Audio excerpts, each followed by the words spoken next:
Bienvenido a los Juegos de la Cultura. Hoy tenemos como invitado a Fabián Soberón, escritor, ya estuvo en otras oportunidades en el programa y esta vez trayendo su último libro. Bueno para repensar con él toda su trayectoria y además pensar qué es lo que hace a un escritor, es decir, qué es lo que hace ser un escritor. Probablemente él nos conteste con una primera respuesta que parece obvia y que es decir escribir, porque sé de su tenacidad en la escritura, pero tal vez nos dé algunos otros condimentos y secretos o semisecretos. Para terminar, como siempre, tendremos la presentación de libros. Ahora estamos con él.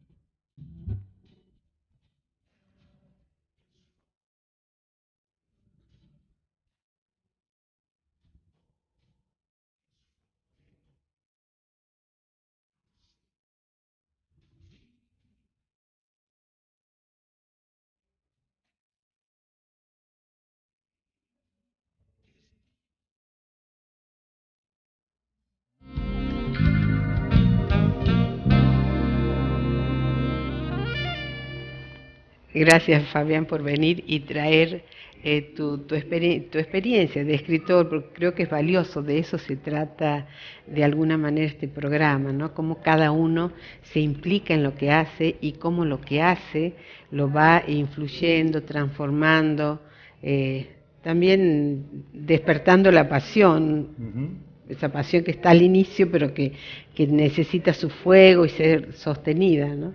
Así es, bueno, primero gracias a vos por invitarme nuevamente y efectivamente es como vos decís, ¿no? Lo que mueve finalmente es la pasión, ¿no? Lo que está detrás de cada acto creativo y por supuesto en este caso la escritura. Y yo contesté atrevidamente a la pregunta, porque digo, la pregunta era para vos, no era para que yo conteste, pero suponía, porque un poco de esto también hemos hablado e interpretado en cosas que ibas diciendo anteriormente, ¿no? Pero ¿qué es lo que hace que una persona sea escritor? ¿De quién dirías vos que es escritor?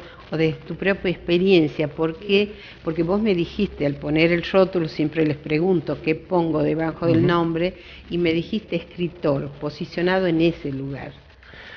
Yo diría que alguien se convierte en escritor cuando siente una certeza y que tiene que ver con que quiere hacer de esa actividad un oficio dedicado a la actividad creativa. Es decir,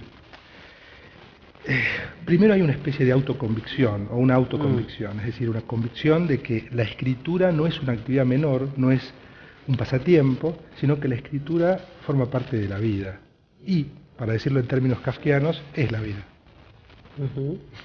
Bueno, interesante, muy interesante esto que traes, porque si pensamos en la escritura como lo ficcional, como el campo de la idea, de la palabra, de lo simbólico, y estás hablando de la vida como tal vez como un lugar de experiencia.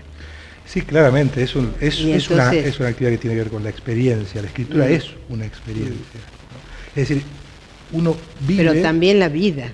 No, sin duda alguna, pero lo que pasa es que la vida, cuando uno se dedica a escribir, está para ser escrita, ¿no? Es decir, todo aquello que uno vive pasa por el oficio de aquel que escribe y se puede convertir en un texto escrito, todo aquello que uno vive. La relación con los hijos, los viajes, la percepción de los mundos ficcionales a través de la televisión, del cine, las lecturas obviamente, ¿no? Es decir, todo es materia de escritura.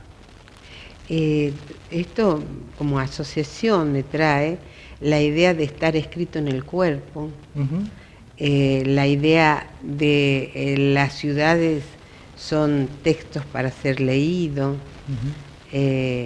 la idea de todo objeto puede ser leído porque hay una representación que uno y una atribución simbólica que uno le pone al objeto.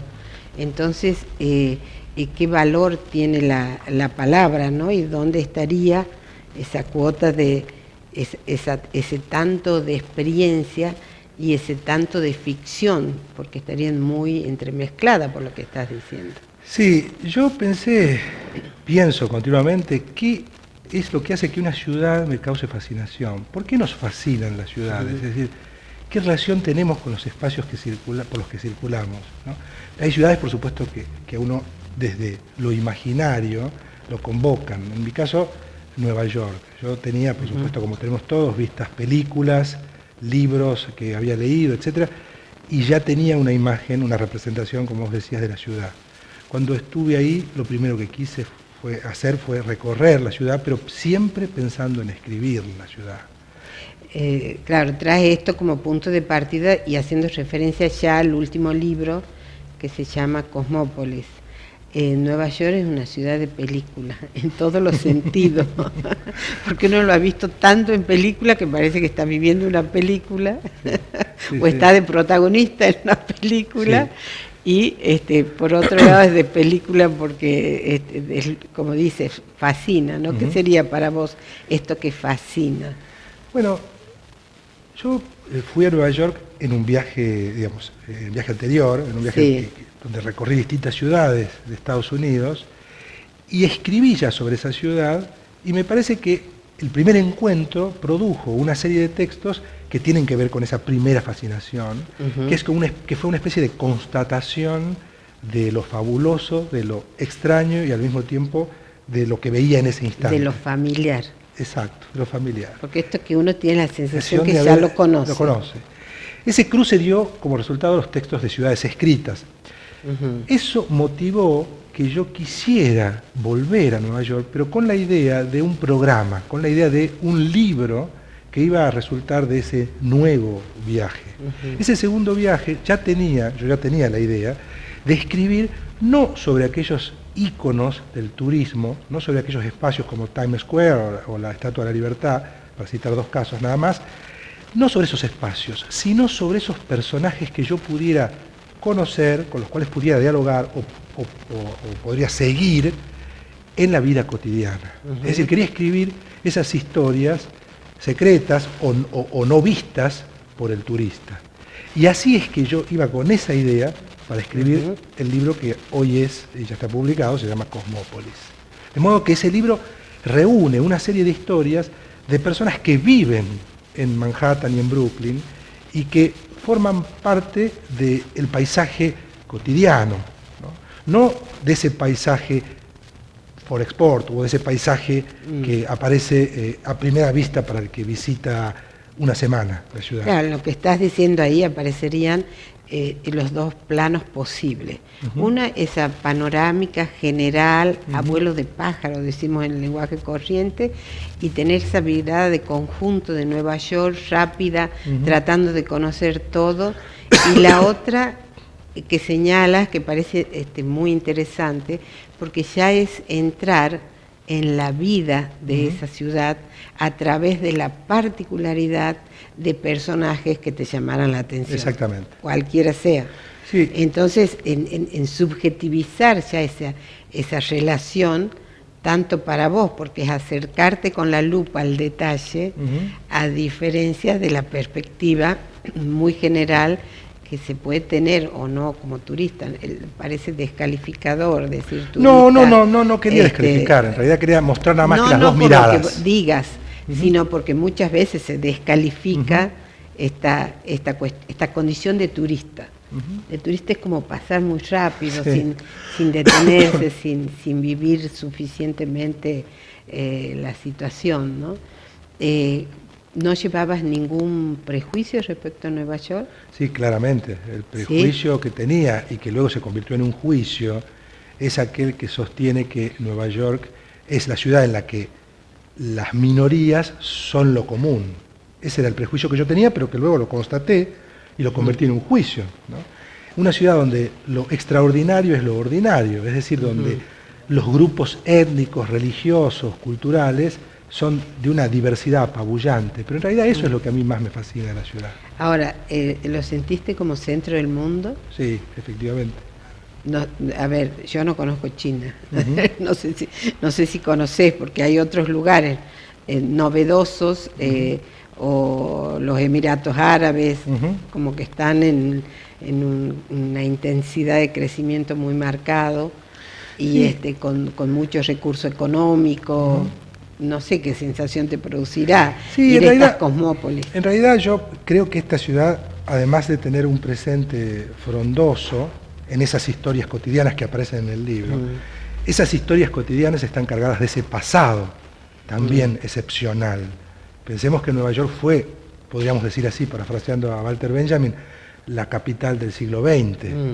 Y fue la capital del arte del siglo XX, Nueva York con el MoMA, ¿no? Y también Sí. del cine en cierta medida, junto con Hollywood. Entonces, eso hace de Nueva York un lugar excepcional, más allá de la fastuosidad que vos mencionabas en otras ciudades del mundo, o de la aglomeración de multitudes. Me parece que justamente en Nueva York conviven, por lo menos desde la mirada que yo tuve, el tiempo que estuve, la fastuosidad, lo sublime, ¿no? Yo pensaba en lo sublime, en la ciudad de lo sublime, ¿no? Esa magnificencia que nos subyuga y al mismo tiempo nos atrae, pero también pensaba en las historias minúsculas que conviven con esa magnificencia, es decir, lo mínimo y lo máximo. Pero que lo mínimo está también aportando lo máximo, Por porque esa supuesto. sensación de que sea centro del mundo es porque tenemos tan a mano representantes de todo el mundo. Y hablas del todo, y hablando de la palabra, haciendo mención de la importancia de la palabra, el decir de todas las lenguas y de todas las culturas. Entonces, es también esto que fascina de la posibilidad de viajar, de fortalecer ese lado de nómadas que tenemos la mayoría, sin viajar, o sea, estando en un lugar sin grandes desplazamientos, es como que estuvieras en todo el mundo, ¿no? Así es. Bueno, otra cuestión interesante de lo que traes, este proyecto de trabajar viajando, en el sentido que viajar para escribir. Exactamente, Y sí. con ese objetivo, ¿no? Con ese ¿Escribías objetivo. en el lugar? Sí, todo el libro Cosmópolis fue escrito en Brooklyn y en Manhattan. Yo ¿Cuánto residí tiempo estabas? 3 meses. Ah, estuviste un buen tiempo. Entonces, durante esos 3 meses el libro fue escrito. En realidad fue escrito desde antes, obviamente, ¿no? Es decir, algunas ideas previas. Pero el proyecto de armar un libro con los personajes de la vida circunstancial estaba desde el inicio. Yo quería hacer un libro desde esa perspectiva. Ese era el foco y eso determinó el tono del libro. Porque el tono del libro, creo que vos dijiste algo hace rato que se vincula con esto, es narrar desde la subjetividad. Es decir, el encuentro mío con los otros, pero esos otros que yo puedo identificar, o por nombre y apellido, o por rostro, de frecuentación. Es decir, no es aquel ciudadano de la multitud, sino es aquel que yo puedo identificar porque lo puedo convertir en personaje. Por ejemplo, porque puedes poner nombre y apellido. Exacto, exactamente. Por ejemplo, oficio, actividad o tiempo, o lo que hace en el tiempo. Por ejemplo, un negro que tenía un pelo de una manera muy exótica, iba siempre, se peinaba de una manera que a veces se ajustaba el pelo para un costado, para otro, se desacomodaba el pelo, y siempre iba al lavadero, donde yo iba todas las semanas a lavar mi ropa. Y yo lo observé y escribí sobre él, y escribí varias historias. ¿Hablaste con él? No, nunca, pero no me hizo falta hablar con él, porque yo en realidad veía lo que hacía él. Entonces, después de haberlo visto 10 o 15 o 20 veces, me preguntaba qué hacía. ¿Y qué hacía? Y evidentemente vivía una parte de su vida en el lavadero. Entonces eso me llevó a preguntar. ¿Por qué? Porque era un homeless, o porque era alguien que estaba desempleado. Entonces esas preguntas... Iba y se quedaba, claro. Se quedaba ahí, estaba todo el tiempo ahí. Entonces, esas preguntas son las que dispararon los relatos. Ahora, vos llegabas y él estaba. Siempre estaba ahí. Y él podía hacer la misma suposición respecto a vos. Probablemente. Y nada más con la diferencia, y ahí está la diferencia, que seguramente él no lo escribió. Es muy probable que no. En el sentido que la historia, la narración, te cambia la realidad. Tal cual, exactamente. ¿Sí? Yo quería escribir sobre esas personas con las que me cruzaba todos los días, ¿no? Con algunas entablaba relación. Sí, por supuesto. Aparece Renan Arango, del cual me hice amigo durante la estadía. Él es un fotógrafo que vivía, bueno, que en realidad con él visité una serie de lugares que no son precisamente los más reconocidos para los ojos del turista, y él me presentó a distintas personas que tenían que ver con la fotografía, con el cine, con las artes plásticas, con la escritura.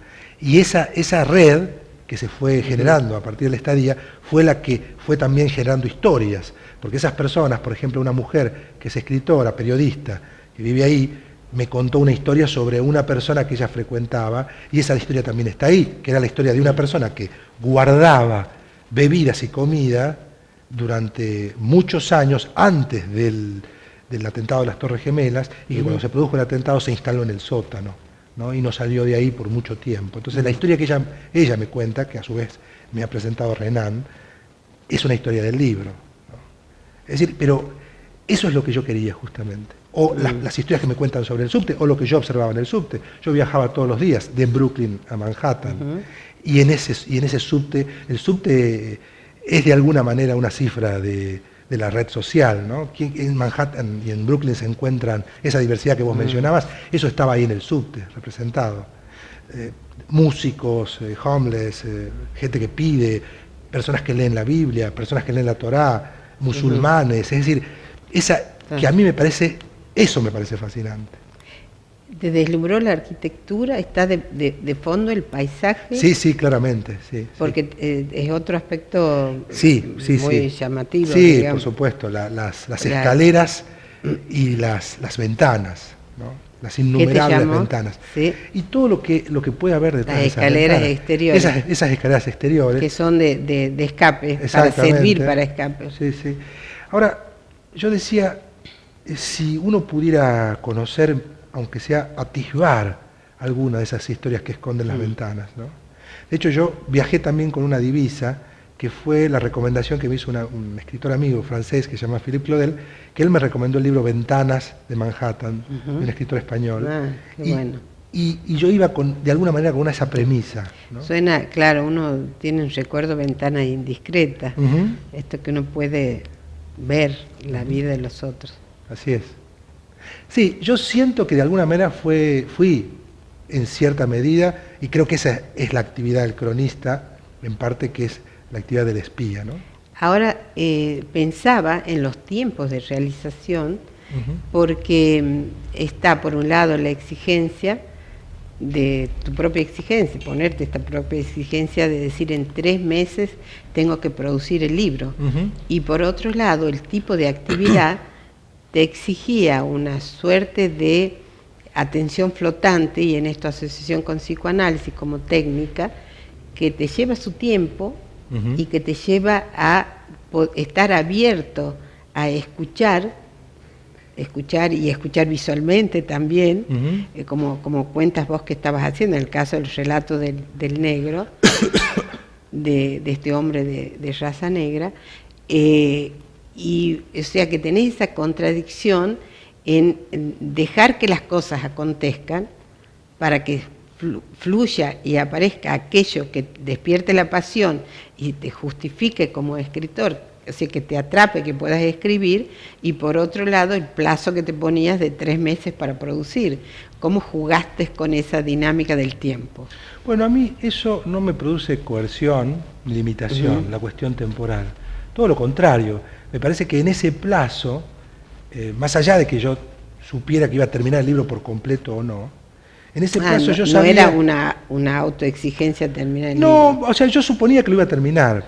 Suponía porque yo sabía que el libro iba a narrar, en definitiva, un viaje, una estadía, que era la observación de esa ciudad y el recorrido de esa ciudad, los múltiples recorridos, ¿no?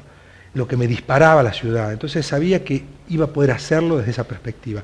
Pero vos describiste muy bien el proceso, porque hay una relación entre limitación y goce, o limitación y pasión. Las historias que hay que escuchar para poder después escribir. Al mismo tiempo hay que salir a cazar las historias. Es decir, la idea del cazador es fundamental, la idea de que aquel que sale a la ciudad, yo salía a la ciudad, todo lugar estaba sometido a la lupa de la escritura, todo, absolutamente todo, desde aquel que veía en el subte hasta aquel con el que me cruzaba en el supermercado, o los vecinos que nos alquilaron el departamento, que también están como personajes en el libro. ¿Hacías otra actividad aparte de esto cuando Sí, sí, estabas? sí. Había ido a dar un curso sobre guión y había Ujú, ido a presentar el libro anterior ujú. en la librería McNeil y Jackson, el libro que se llama Ciudades Escritas. O sea, este Cosmópolis es el último y el anterior es Ciudades Escritas, Sí. o tenés, no, el anterior que tiene que ver con ese tema, o fue el No, penúltimo fue el también en la penúltimo, fue el producción. penúltimo también en la producción. Ujú. Sí. Y el de Ciudades Escritas, ¿cuál fue el enfoque en particular?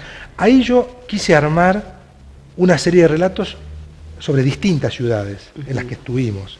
Estuvimos en Middlebury, en un pueblo de Vermont, al norte, en el límite con Canadá, en ujú. Boston, en Nueva York, en California, en distintas ciudades de California, en Los Ángeles, y ahí aparece el retrato también, pero de otras ciudades, y de Hollywood, por ejemplo, el otro lado de Hollywood, digamos, no el lado glamoroso, Sí, sino el lado más oscuro. ¿No? Entonces, también es una especie de paso previo a Cosmópolis. pero el enfoque era distinto. Yo creo que sí. Yo tengo para mí Ujú. que sí. ¿Dónde verías la diferencia? Me parece que, si bien es cierto, yo me abocaba a contar las historias que veía y que Ujú, escuchaba, como lo hice con Cosmópolis después, me parece que la relación con las ciudades, al ser una relación más breve, porque estuve menos días en cada una de las ujú. ciudades, en algunas estuve más tiempo que en otras, eso cambia el tono sobre todo, porque las historias son más cortas y están acotadas a la experiencia más breve, más instantánea. Tal vez los Mm, textos de Ciudades Escritas trabajan con instantes. ujú. En cambio, los textos de Cosmópolis trabajan con los relatos de instantes, pero instantes que se conectan entre sí, que se anudan porque los personajes se repiten. Y en ese sentido está flotando la idea de la novela. Cosmópolis ha sido leída ya, porque ya han aparecido distintas críticas sobre el libro, como una Ujú. novela, lo cual a mí me ha dejado muy contento, porque se puede pensar el libro como una novela. Sí, ¿qué haría que sea una novela? Haría, Porque básicamente es una crónica, según lo que está diciendo, sí, o pero son no, relatos. no, A ver, ¿cómo lo definiría? hay un elemento del que no hemos hablado. El libro Cosmópolis tiene un trabajo con la ficción también. Es decir, la mayoría de las historias están trabajadas desde la actitud del flaner, del visitante, del que circula, del caminante, Mm, pero a partir de ese trabajo, que funciona como una tierra fértil, ¿no? Por eso yo hablo de la crónica fusión, por la fusión con la ficción, hay un trabajo desde los otros géneros de la ficción. Entonces, el personaje del negro, doy un ejemplo, el personaje del sí. negro que me cruzaba en el lavadero, yo ficcionalicé los últimos fragmentos de la historia. Trabajé con una historia que no pude ver, que no pude constatar, pero que sí conjeturé, que Mm. imaginé. Entonces, la historia del negro arma una de las historias que atraviesa el libro. Sería una mirada en la otra que se llama Ciudades escritas. Ciudades Escritas, sería más realista, Exacto. Sí, desde tu sí, perspectiva, sí, pero claramente. más ajustado a la realidad. Sí, sí. Hay más vuelo Sí, yo creo que... en Cosmópolis, Sí. vuelo en el sentido de lo ficcional, Ujú. y también se me ocurre, porque hay poesía Sí, sí, sí. en Cosmópolis, no Sí. hay en la otra, No, en la otra también hay poesía, tenés en la otra. pero yo creo que yo tenía como, yo había programado la idea de escribir el libro sobre Nueva York con antelación y ya tenía la prueba de haberlo hecho con Ciudades Escritas, ya había armado un libro Ujú. sobre esos periplos, yo tenía cierta certeza, que es la Ah. certeza que decíamos, que yo decía al principio, acerca de la escritura, ¿no? Esa certeza de que eso va a ser escrito, de que hay una predisposición para escribir. Bueno, hacemos una pausa y dejamos en suspenso esto de la... Caja Popular de Ahorros, pionera en el país en contar con una oficina para atender, contener y asesorar a víctimas de violencia de género. Caja Popular de Ahorros, gestión Armando Cortalesi.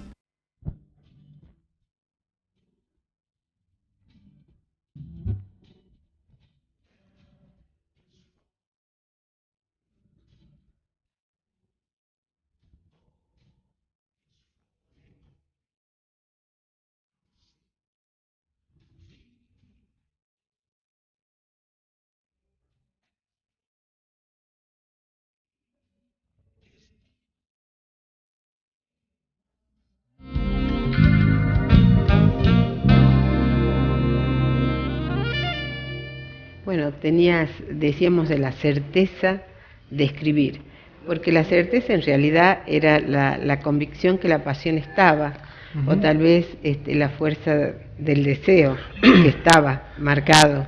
Sí, yo creo que vos... La confianza en la palabra. Sí, yo creo que vos estás usando los términos correctos. Es la certeza de la pasión, porque luego la escritura tiene un trabajo con la vacilación. La vacilación está del lado de la palabra, la certeza está del lado de la pasión. Bueno, ahora vas a leer algo para que el que está escuchando y viendo sepa de qué se trata, un pequeño fragmento. Las islas. Esta isla tiene en su seno las islas infinitas, las antiguas, la isla de Creta y el laberinto, el minotauro que vuela entre los rascacielos, la isla de Patmos y el profeta Juan que sueña el Apocalipsis y camina por la Quinta Avenida, las islas Malvinas y los soldados que mueren en las trincheras del Central Park, llenos de barro y de árboles helados, la isla del tesoro, todos los tesoros son mortales, la isla de los cubanos que buscan su patria en vano, las calles de Puerto Rico y la lengua musical que sueña en las esquinas curvas, los contornos, el cielo rojo de verano no es poesía, la geografía del agua, el reloj de los pensamientos. El centro del mundo es una isla, el corazón de los traidores es una isla, el secreto de todo es una isla invisible. El mundo es un continente, el centro es una isla. El haiku es una usina y el centro de la poesía. La naturaleza es Dinamarca y una cárcel. Los ojos miran el poniente en el Hudson. Mis ojos son un reflejo turbio. Mi corazón late en Manhattan. ¡Qué lindo! Me encanta. La verdad que transporta, y creo que ahí están todas tus islas, porque habla de tu propio conocimiento, de tu recorrido por la lectura, tu recorrido por la cultura y tu mirada, ¿no? Esto es poético. O sea que ni siquiera sabría decir si es un cuento, una narración poética. Tiene un poco de cada. Muy lindo. Bueno, muchas gracias. A mí me interesa, me interesa la combinación de los recursos y de los géneros. Y me siento cómodo con lo que vos decías sobre la indefinición genérica. Es decir, me sienta bien, me siento cómodo con esa hibridez, o sea, esa combinación de géneros. Porque es una posición muy contemporánea nuestra, en el sentido de decir, de despreocuparnos el etiquetar o clasificar en determinado género, o en determinada género, hablando no solo modalidades de escritura, sino también de manifestaciones artísticas, por ejemplo, si es pintura, si es escritura, bueno, en el sentido que puede estar todo entremezclado, ¿no? Y habla de la libertad de nuestra época de salirnos de estas clasificaciones que en su momento fueron rígidas. Así que el libro contiene poemas propiamente dichos, hay relatos breves, hay algunos fragmentos que podríamos llamar ensayísticos, reflexivos, claramente, y luego hay un cruce en distintos textos. Entonces, el libro está armado de esa manera. Y a su vez está la idea de novela que te decía antes, ¿no? Bueno, no sé, esto ya no sé por qué surge la idea de novela, ¿no? Surge porque las historias se interconectan, porque aparecen personajes que se repiten. Es decir, Renan no aparece en un solo texto, por ejemplo, el fotógrafo colombiano, al que yo llamé Tolstoy colombiano. Él reaparece a lo largo del libro. ¿Por qué?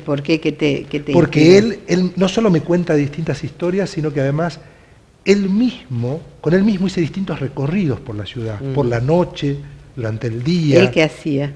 Él vive bueno, tiene un trabajo personal, digamos, y además es fotógrafo, ¿no? Y él de por sí él hace una actividad que es fotografiar a los marginados en Nueva York.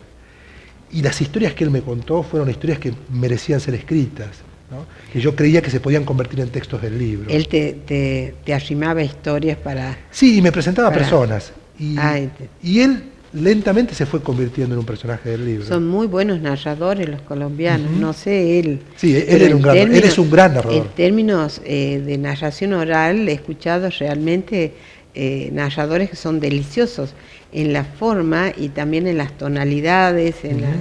Hablando de eso, me quedé enganchadísima con un detallecito del relato primero. Y es cuando mencionas a los cubanos, lo dices con rima.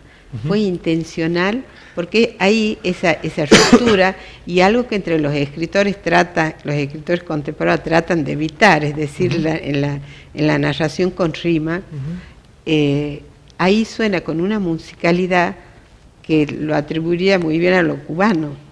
No sé si fue intencional, fue un resultado, no, fue un trabajo, buscarlo. Fue un trabajo intencionado, es decir, yo, si hay algo que hago permanentemente es el trabajo con el lenguaje. Es decir, y esa es esa es mi perspectiva de la crónica. La crónica es un género que por definición se relaciona con la realidad, pero que no puede no relacionarse con el lenguaje. Me parece que justamente ahí está la trampa de la crónica. Aquellos cronistas que solo se atienen suena raro. A ver, si es crónica, está trabajando con lenguaje. Entonces, ¿a qué te refieres más específicamente? Me refiero a que una vez que uno ha recopilado, ha capturado la experiencia, ¿no?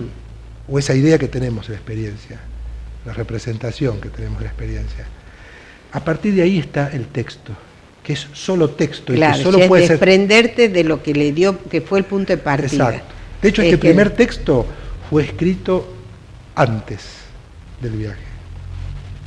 Entonces, no, en ese caso no tiene que ver con algo que yo vi en la ciudad, sino con algo que yo había visto antes y con algo que había pensado sobre la isla o las islas, porque en este texto están las islas.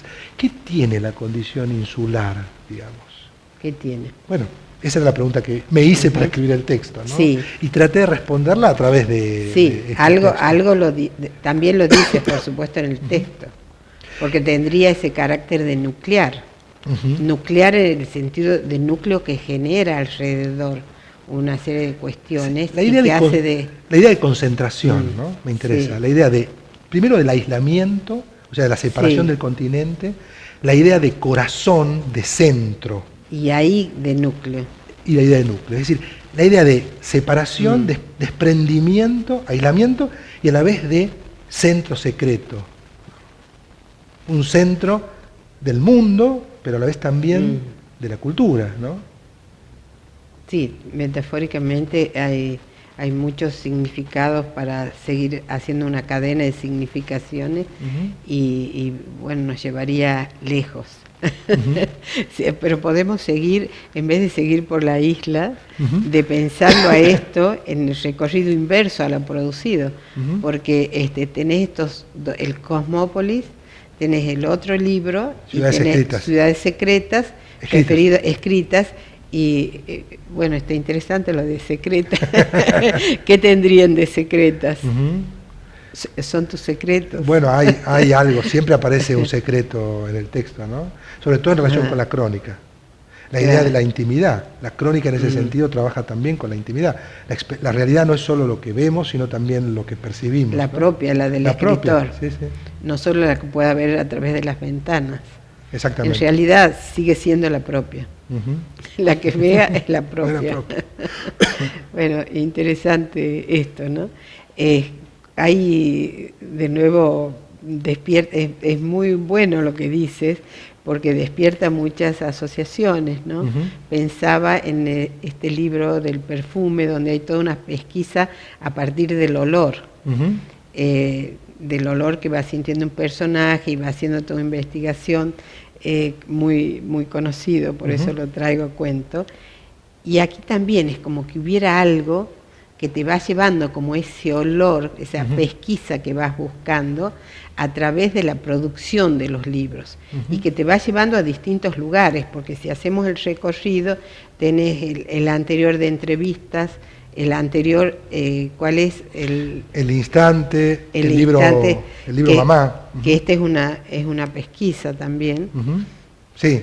¿Cómo lo traducirías si tuvieras que explicarlo? Son relatos que trabajan con el pasado de personajes reconocidos, como Rodolfo Walsh o como Orson Welles, ¿no? O como el gordo Cook, John William Cook, entre otros, a través de la vida, pero ese pozo, yo hablo del pozo de sombras, ese pozo desconocido de la vida de esos personajes en el pasado.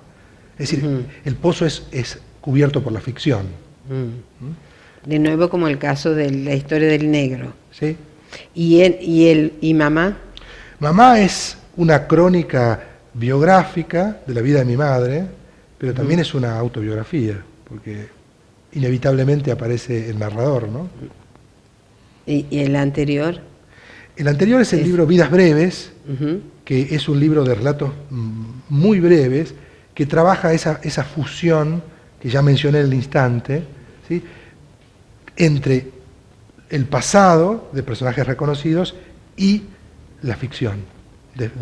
El modelo de ese libro es Vidas Imaginarias de Marcel Jouffre, ¿no? La idea de la imaginación que conquista la realidad. Que está presente en todos los libros, En de parte, alguna sí. manera. Sí. Y el primero, que es la novela. La novela de La conferencia de Einstein. La conferencia de Einstein, donde también la ficción toma un dato de la realidad y está ficcionalizado. Hemos hecho el recorrido a la inversa, digo así porque hemos partido del último de las ciudades que tienes en mano, Cosmópolis, el otro referido a la ciudad, bueno, y todo ese recorrido que mencionaba. Si hiciéramos de vuelta, ya que mirás retroactivamente, ¿qué serían esos olores, esos sentimientos que van permaneciendo y al mismo tiempo buscando qué? Hay algo que permanece. Sí. ¿Y qué es lo que estarías, si tuvieras que traducir esa búsqueda tuya en la escritura? Me parece que, la historia de un escritor siempre es la historia de un lector. Y en cada uno de los textos aparece un lector levemente diferente, desde la manera de encarar la lectura y cuáles son los textos que he leído en relación con cada uno de los libros que he escrito. Entonces, desde ahí, desde la matriz de la lectura, es que aparece la escritura. Esto es algo que siempre digo, ¿no? Uno en su historia va modificándose a sí mismo como lector, y bueno, la incógnita es por qué se modifica como lector, ¿no? ¿Qué sucede detrás? Para que uno modifique su... Cuando digo lector estoy pensando en la perspectiva estética, desde la cual fue escrito cada libro. Es decir, cuando uno lee una serie de autores que alimentan lo que uno hace, es desde ahí es donde se construye esa mirada de escritor. No se puede separar el camino del lector del escritor. Entonces, yo leía con más asiduidad una serie de autores cuando escribía mi novela La conferencia de Einstein. ¿Qué autores, por ejemplo? Por ejemplo, Borges. Pero yo diría que escribí la novela para desembarazarme de Borges, porque Borges no había escrito ninguna novela, entonces la única manera que tenía de escapar de Borges era escribiendo una novela. Entonces a veces las relaciones no son tan simples. ¿No la sientes borgiana? No, creo que no. Ese era mi objetivo. El objetivo era que no escribiera un texto que fuera borgiano. Esa era la divisa, una de las divisas principales. No acercarme nada. A pesar de que, bueno, por supuesto, a ver, Velázquez cuando hizo Picasso cuando hizo las meninas de Velázquez, dicen que para exorcizar a Velázquez, porque se frenó en un momento determinado pensando que no iba a ser tan grande como Velázquez, entonces hizo las mismas meninas como temática, pero totalmente distintas a su manera. También se puede hacer eso, o sea, tomar y ver cuán diferente se puede hacer aún tomando elementos de la creación anterior. Sí, claramente. Porque no se crea desde cero nunca. No, en absoluto. Siempre hay un punto de partida. Buenísimo lo que traes también de la lectura, porque lo que estás diciendo, hubo un campo de lectura en que sostiene cada uno de tus libros. Así es. Como lo decía Borges también en ese punto, él decía que era mejor lector que escritor. Bueno, está bueno esto, ¿no? Y la pregunta es cómo te vas muniendo de ese campo, cómo vas construyendo ese campo de lectura en el momento de la producción del libro. ¿Es previo, es simultáneo, es un trabajo de investigación? Yo creo que aparece en los tres planos que mencionaste. Lo que mueve de nuevo la lectura es la pasión. Entonces, mi relación con las distintas áreas de lectura o disciplinas de lectura es múltiple. Bueno, vos sabés que bueno, me interesa leer, además de ficción, historia, cine, física, historia de las ciencias, etcétera, etcétera, filosofía, yo estudié filosofía. Entonces, música, porque también di clases de música. Entonces, esa plataforma múltiple es la que se está desplazando permanentemente. Vas poniendo el acento en una cuestión u otra. Sí. No es que dejas totalmente, por supuesto. No, en absoluto, no, al contrario. Al contrario, se van entrecruzando, pero plantándote más en una forma u otra. Exactamente. Bueno, ahí está también el nomadismo, ¿no? Esto que tiene que ver con el placer de viajar, que supongo que lo sientes. Mira, no lo había pensado, pero es cierto lo que decís. Es cierto lo que decís, la idea del que viaja con las lecturas y se desplaza permanentemente. O con los centros de interés. Yo que vengo de varios desiertos sé lo que es eso. Bueno, compartimos eso. Compartimos eso. También en lo que decías de los modos de producción o de los géneros, que tenés la libertad de plantarte en un género e incursionar en el otro y relacionarlos, no tratar de encasillarlos de una manera. ¿Cómo lo definirías al nomadismo? ¿Cómo te lo imaginas? Yo pienso que la cuestión central es la del desplazamiento en distintos saberes y en distintas maneras de encarar la realidad, la lectura y la escritura. Si hay algo de lo cual yo escapo es de la casilla, esa que vos mencionabas, de la cárcel. No casualmente me parece que aparece en el primer texto del libro Cosmópolis la idea de la Dinamarca, lo que dice Shakespeare, ¿no? Dinamarca es una cárcel. Ese verso inmortal, ¿no? Es a lo que uno le escapa, ¿no? La idea de estar clausurado, atrapado en una disciplina. En mi caso puede ser visto como un defecto, la idea de que no puedo quedar atrapado en una disciplina o en una actividad. Seguramente no te preocupa, porque la felicidad personal tuya iría por otro lado. Entonces, ¿qué problema? El problema de los otros. Sí. Porque bueno, además esto ha tenido su buena repercusión, ya te podés... Siempre están los polos opuestos, por otro lado, porque esto de decir soy escritor es echar anclas. Es decir, esto ya te define en una posición. Podés jugar mucho, es como decir, bueno, soy hombre del desierto, pero me muevo en este desierto. Sí, claramente. Sí. En este desierto de escritura, como los tuareg dirán, me muevo en el Sahara. Exactamente. En ese sentido, porque siempre está el contrario también, lo contrario en juego, que sería el sedentarismo, ¿no? El decir, bueno, en algún lugar tengo que echar anclas, no podemos ser libres o creadores absolutos, sino que vamos acotando, vamos tal limitando. vez porque, mira, lo que decís me hace pensar en lo siguiente, tal vez porque sentí que en algún momento tal vez había encontrado un lugar en el desierto, es que inventé un heterónimo. ¿Ah, sí? Sí. ¿Cómo es? Sí, es decir, inventé un heterónimo y a través de esa voz, de esa persona, creada como figura, es un pensador, es un filósofo. Entonces, yo hice un pacto ¿Cómo con lo él. llama? No te puedo decir el nombre. Porque no está publicado. Sí, está publicado, pero si yo te digo el nombre van a descubrir que ese heterónimo no es una persona que existe por sí, sino van a decir que es un heterónimo. Bueno, mi trabajo... que vos esperás que como empezó después de muerto... No sé, en algún momento se revelará. Lo que quiero decir es que tal vez porque sentí que en algún momento me había encontrado un lugar o me había quedado demasiado sedentario, es que decidí inventar este heterónimo que funciona nuevamente como una vía de escape, como una forma del nomadismo, digamos. Y de hecho pacté con la editora de la revista donde se publica, que se publica semanalmente, una columna de este filósofo, que le inventáramos una biografía y que eso se publicara tal como si esa persona existiera. Entonces ahí yo siento que tengo una vía de fuga, una vía de escape. Tal vez porque ya sentía... me estás dando una idea. ¿No? sentía Pero que yo después había que vas a encontrado... seguir con otros, Y, vas tal vez. a emularlo a A Pessoa, mí, después vas a a mí tener que sí, claro que hacer Pessoa es la figura tutelar, ¿no? como Claramente, claro, pero claramente que bueno, Pessoa.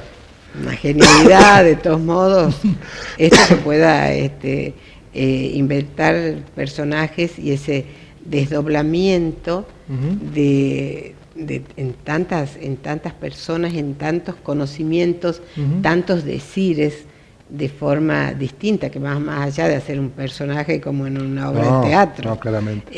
es bastante más, ir más allá que eso, ¿no? Sí. No por despreciar lo otro, No, sino no, claramente. porque implica una elaboración extensa, profunda, pero bueno, debe haber sido el juego fascinante. Sí, lo sigue siendo porque sigo escribiendo. Y digamos, el compromiso es una columna por semana en esta revista. Y de hecho ya escribí un texto donde este autor, Además podés decir ahí cualquier cualquier cosa, cosa, sí. porque Escribí un texto justamente sobre temas espinosos, sobre temas peliagudos o sobre temas cruciales, ¿no? Y siento ahí esa vía de escape. Pero vos me diste eh, la idea de tal vez sentirse en un momento sedentario y tratar de escapar. Me acabo de dar cuenta de eso. Muchas pero gracias porque, por no, decírmelo. por favor, tal vez fue una transmisión de una enseñanza de Víctor Masú, Ajá. hablando de filosofía, en una oportunidad enseñándome él, por supuesto, cómo se podía empezar a desarrollar una idea, una argumentación, y justamente tenía que ver con mi interés por el nomadismo. Y me dice, trabajando con los dos polos opuestos, porque siempre están interactuando y tratar de encontrar ese espacio intermedio donde esos planos se cruzan. Ujú. Que para mí fue un hallazgo esto que me dijo, seguramente él me lo dijo mucho mejor de lo que estoy transmitiendo en este momento, pero hago honor a él porque esto que pude decirte ahora fue por esa Ujú. herencia de Víctor Masó, ¿no? Y que también tiene que ver con la propia identidad, porque ¿qué Ujú. somos, no?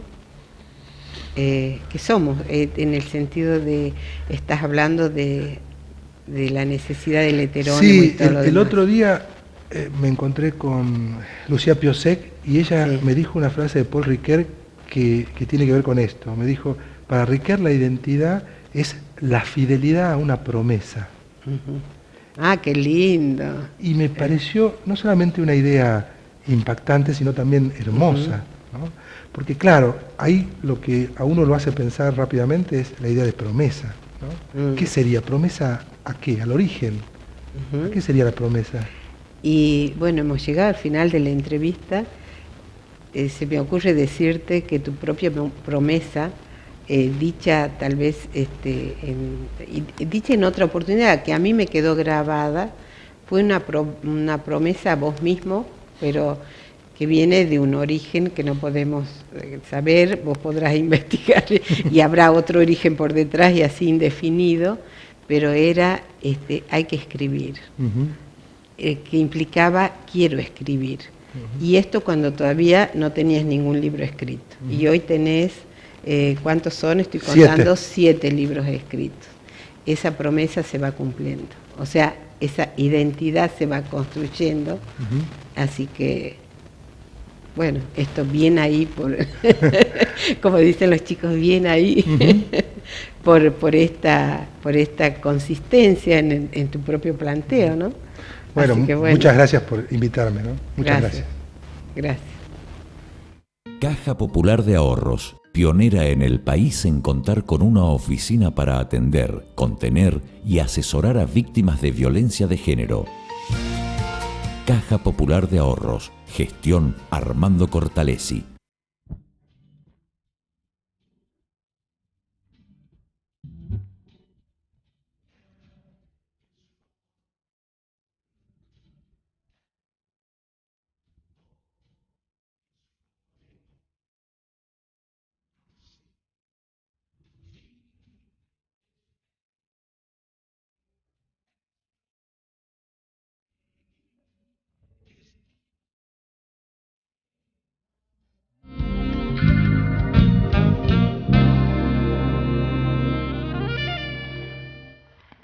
tengo un libro para presentar hoy de Marguerite Yourcenar y Silvia Baron-Superville, que es una escritora, la primera una escritora francesa que estuvo en la Academia de Letras Francesa, la primera mujer. Escribió ese libro espléndido, extraordinario, Las Memorias de Adriano, y Silvia Baron-Superville, argentina. Se relacionan entre ellas, le arrima obras de Borges, hablan de muchas cosas en este libro porque es la correspondencia que sostienen entre ellas dos, y entre otras cosas Silvia le arrima la obra de Borges, y Marguerite Yourcenar se fascina con Borges, escribe respecto a él, ella que era ya una gran escritora también. Y bueno, es interesante estas correspondencias que van y vienen, porque hablan de distintos temas de la escritura, de la posición y los gustos de cada una respecto a la escritura, inclusive de las críticas y hasta de las últimas cartas que manda Marguerite Yourcenar antes de morir. Esto todo, los invito a leer este libro, que es muy interesante, a quienes les interese el tema, por supuesto, y es todo lo que tengo para decir por hoy, así que los dejo hasta la próxima. Muchísimas gracias.